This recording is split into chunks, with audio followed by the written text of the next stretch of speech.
Tamar Braxton is issuing a public apology to Loni Love. Not only that, Guobadia has been deported back to Nigeria by ICE. Here we go now.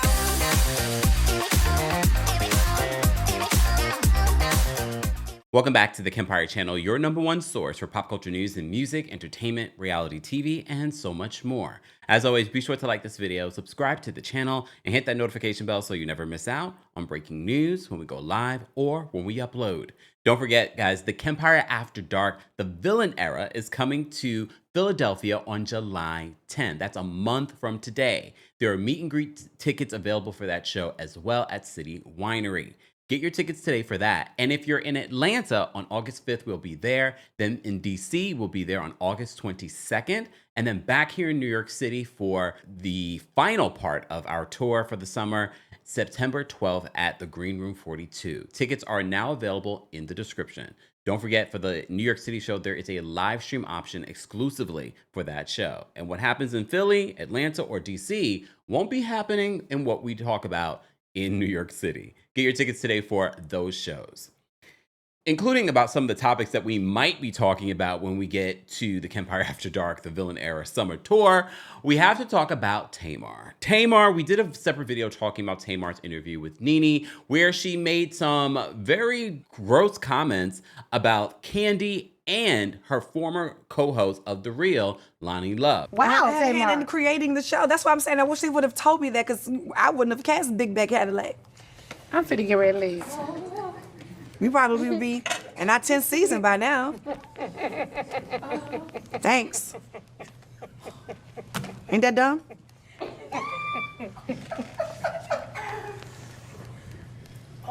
Red, I can't stand your laugh. And that's no shade. So Tamar, Big Back Cadillac, what happened? How did back get so big? I don't know, but what happened, Tamar?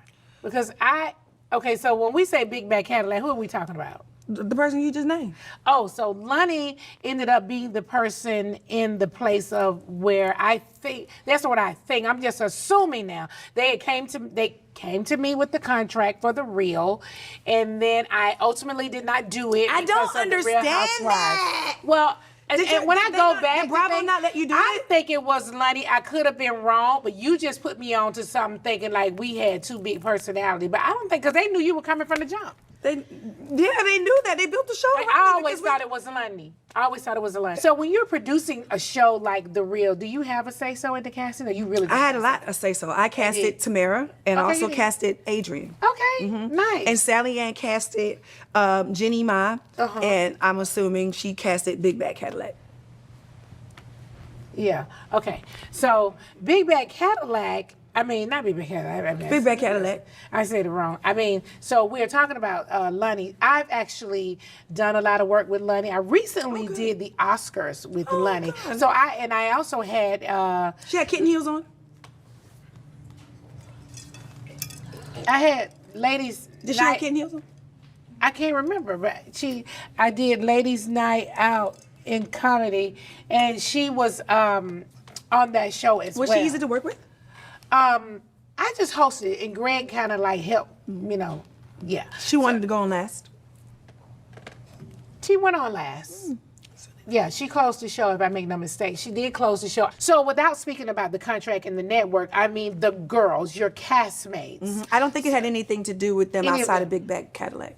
But I do know for certain that Big Bad Cadillac had multiple meetings about me. Really? Yes. To take you off the show? To take me off of the show. She didn't understand why I had so much time off, although I was in the hospital fighting for my life. So with the guests coming on the show, do you guys get to say, oh, no, don't bring Nene on the show, because I really don't like Nene right now. So you don't... Yeah, but I know Big Bad Cadillac said that about somebody else that I was having beef with, and that was absolutely not true. But I think, obviously, you wouldn't want somebody on your talk show that has an issue with another...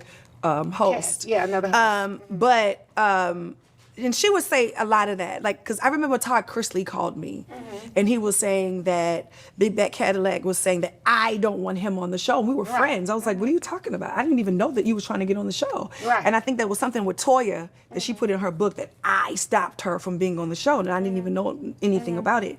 But I do know that first season and second season that they were trying to not get so many reality people on the show because we wanted to be looked at as a real talk show. Right, and that I had nothing understand to do with me. Yeah. You know what I mean? So do you think somewhere down the road you and Loni will repair your relationship? For what? I mean, What's listen, the relationship? things happen. Listen, let me tell you something. The relationship matters when it needs to matter. You know what I mean? When somebody's supposed to have your back and they don't have your back, how we gonna go back? I don't know. You wrote about me in your book, dog. I don't remember. You didn't call me. You didn't say nothing to me. You let the public think that I was a problem. And you know you've never had a problem with me. And that's my issue. You know what I mean? Like, we never had a falling out. She was always welcome to my home. You know, I don't know. And I saw her at your home during that birthday weekend. during the birthday weekend, she would come and play with Logan, and you know, and then she would get on the Breakfast Club and have a whole nother different conversation, and that's hurtful. Body shaming her, basically.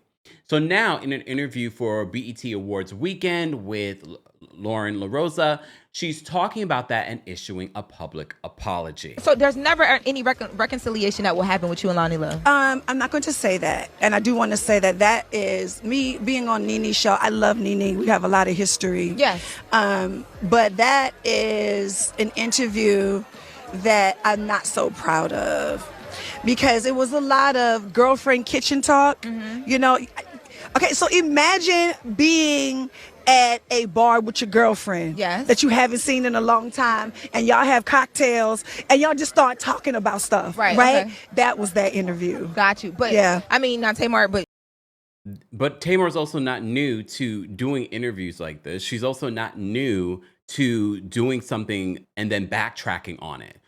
Tamar's not new to problematic comments and then backtracking on it and then talking about, oh, I am saved, I am doing better, I'm in therapy. Girl. You know, when you say something, it go. But I forget, you know, and especially when I'm in a comfortable setting, you know what I'm saying? And then there's cocktails involved, it gets very free flowing. And I just do feel like everything is not for the public. Now, had we had this conversation one-on-one, it wouldn't have sounded so offensive, because you would have known that I was joking and kidding and blah, blah, blah. Got you, but okay. once you say something and it goes out to the media, you just kind of got to stay. Did you guys think that Tamar was kidding with her comments about Loni Love? Did you guys take that as a joke? I didn't take it as a joke, but okay. By it, and that's been a lot of my moments. Well, unfortunately. Yes. Yeah. And, well, when I said, will there ever be any reconciliation? You said you won't say that. I won't say that. You're open to a conversation with Loni Love. I am. I'm open to a conversation because I hope Loni Love is not open to a conversation. When we reported on this story a couple of weeks ago, I had to kind of go back in my Rolodex of this story, because I had almost 100% believed. I thought we settled this. I thought the conversation about this was settled amongst all the women. It was Tamar that reignited this beef. There really was no beef. They had settled this. This was over. I don't know what ignited it. Maybe she was making a joke and it came across serious. No, it was not a joke. I don't know what it is. I think it is Tamar wanting attention. She did not get the attention that she wanted from her parents and her sisters, and this is how it's playing out for the public arena. Because this was settled. You didn't have any issues. And I'm glad that Loni Love at this particular point has not said anything. A lot of people have said Loni could say something right now and hurt Tamar's feelings, but I'm glad that she has not said anything. And for all the people that interview Loni in the future, don't even ask her about it. It's not worth it. And I hope if they do ask her about it, Loni's just like, you know what? We settled this a long time ago. I'm not going to reignite it. I wish her the best. That's how we should handle this. I feel like now, first of all, I probably should say this out loud and in front of everybody. I apologize for calling her a big back Cadillac. Not in any way did I want to shame her or... Lauren, fix your face. Lauren smirking at that. Fix your face. And here's the thing too. Are you really apologetic by repeating the comment? You could just say, I just want to apologize for fat shaming her or body shaming her. I want to apologize for that. I don't need to repeat the comment. And then, I've spent a lot of my moments, well, unfortunately. yes. Yeah. And, well, when I said, will there ever be any reconciliation? You said you won't say that. I won't say that. You're open to a conversation with Loni Love. I am. I'm open to a conversation because I feel like now, first of all, I probably should say this out loud and in front of everybody. I apologize for calling her a big bad Cadillac. Not in any way did I want to shame her or, I've held on to, my composure all of this time and never said nothing, bad, and that was just really a vulnerable moment. And this is where you're giving an apology, but at the same time justifying and making yourself the victim here. I haven't said anything in a very long time. We settled this. This was over. Apologize, Loni. I really want to have a conversation that could lead to a reconcile. Well, let's start now with the conversation that could lead to reconciliation, right? I think when that moment happened, it made a lot of people go down a rabbit hole of, well, what was the issue? And then we look back at the show and because I didn't know that you had such a big role behind the scenes when it came to the show that you guys were on together, right? But it sounded like, or it felt like you felt very wronged in that situation. Well, wronged because of the friendship level. Okay. Right? So when I almost lost my... Do we notice a pattern here? First of all, the common denominator is always Tamar Braxton and Tamar being the victim, Tamar feeling wrong. Everyone else has wronged Tamar, including her sisters, and her sisters are not innocent. But Tamar is forever the victim. Homegirl, you said you're in therapy. That is what you need to be dealing with, because your issues of always feeling like the victim and people wronging you are playing out in this public arena. She came to visit me at the hospital, and like she said before, in a couple of interviews, that she would come to my house on a random Saturdays and, just hang out and be, a sister friend. And, when I heard all of the things that was happening behind the scenes, of course, as a human being or someone that you would call your sister, you would be devastated about. So, and I was too. I'm human. Did you ever go to her and try to initiate a conversation once you heard these things? No. Because it was just so much. It was just a lot. It was a lot. Pay attention to the body language here. Pay attention to what she's saying. Did you ever go to her and express these issues? No, because it was a lot. Really? Come on, Tamar. I hate when people think that we, the public, are dumb and that we do not read between the lines here or pay attention to a pattern of behavior that's been playing out in social media for the last few years. So you never reached out to her personally to have a conversation about this. She's like, it was just a lot. Okay. You know what I mean? Yeah. It was a lot. You hesitated a bit when you said it was a lot. It still kind of like choked you up a bit, what you experienced? No, it doesn't choke me up. Body language experts here, she hesitated because she's lying. Lies! The lie! I just want to be very careful about the things that I say because, like I said before, I want to be able to stand by. Now you want to be careful?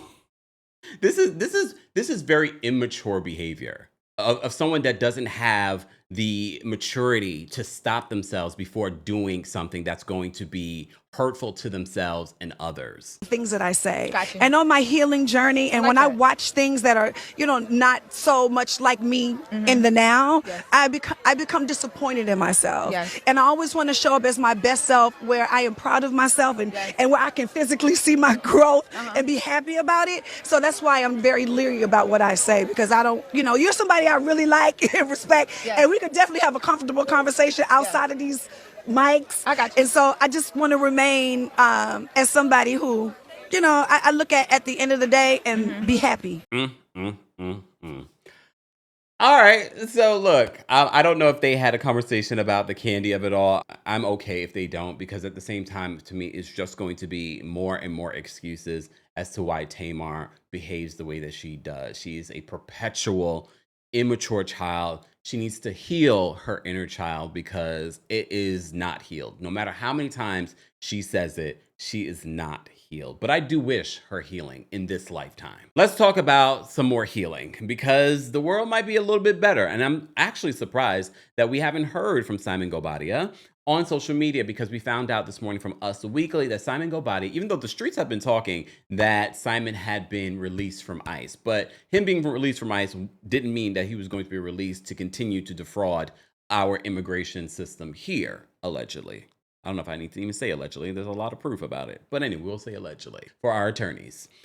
So according to Us Weekly, Simon Guobadia has been deported back to Nigeria. I wonder how this will, or what this will mean for Porsha and her divorce. Because remember, the last report that we did on this, the judge was going to allow ICE to escort Simon to court if he was still in detainment. But then they said the other resolution would be, I guess he would do it via Zoom from Nigeria. Porsha Williams' estranged husband, Simon Guobadia, was released from ICE custody and deported back to his home country after spending months at a detention center, Us Weekly can exclusively report. Guobadia's friend and business partner, Ty Savet, tells us that Nigerian-born businessman was sent on a flight back home a couple of days ago. The U.S. Department of Homeland Security website no longer lists Guobadia as being in their system. Us also obtained a selfie taken by Simon on Monday, June 9th. Not a selfie. Lord. Hey, look at the teeth are still teeth. And ever since he got with Porsha, she upgraded him and how he face tunes, and he got his teeth done. He got a waist trainer. The vet said that Guobadia, who's 61, was in good spirits after a tough experience at the detention center, which was the first time he had ever been behind bars. Savet added that Guobadia is not mad at President Donald Trump and would like a sit down with him. These are the people that you guys need to be watching out for. The people that are more than willing to sell their souls just so that they can gain something. He wants to have a sit down with him so he can come back into this country. That's what he wants. But knowing Donald Trump, he'll sit down with this guy because he's in the reality TV space. Guobadia and his team launched a new business where they will be selling T-shirts that will help people in ICE custody. Back in February, Williams' ex was taken to the Stewart Detention Center in Lumpkin, Georgia, about 2 hours outside of Atlanta as a part of the government's mass deportation efforts. Guobadia moved to the United States in 1982, but reportedly overstayed his visa. Moved to the United States in 1982, but reportedly overstayed his visa. 1982, 40 plus years. He left the country but came back and overstayed his visa a second time, according to a local report. WSB-TV reported Guobadia was deported in 1992. It's important to mention these details because although ICE and what they're doing now, especially in LA stays strong, we stand with you. Despite what's going on, Simon was one of the people that definitely needed to be deported. So they reported that Guobadia was deported in 1992, but was granted permanent residency status the same year when he used an undisclosed identity. I'm going to use that language. However, not his identity. Okay. He attempted to gain citizenship. The gall. He attempted to gain citizenship over the years, but was shut down each time. Porsha Williams, 43, filed for divorce from Guobadia in February of 2024 following 15 months of marriage. The exes went back and forth for months over Williams' request for exclusive use of their marital home. The judge sided with Williams and ordered that she could live in the home until a final decision is reached in their divorce. The exes are set to face off at a divorce hearing later this week, with Guobadia being allowed to appear via video due to his deportation. The reality star and her ex are fighting over the prenuptial agreement they signed before they walked down the aisle on November 25th of 2022. The hearing has been postponed several times, partly due to Guobadia's detention. After he was taken into custody, Guobadia asked for the hearing to be postponed to allow him time to attend. His lawyer argued the motion to enforce the prenuptial agreement is a substantive motion that requires findings of fact by this court. The outcome of this motion will also have a substantial effect on how the remainder of the divorce case proceeds, as it may be dispositive of some of these issues and result in litigation on others. The judge granted Guobadia's motion and rescheduled the hearing for June 11th.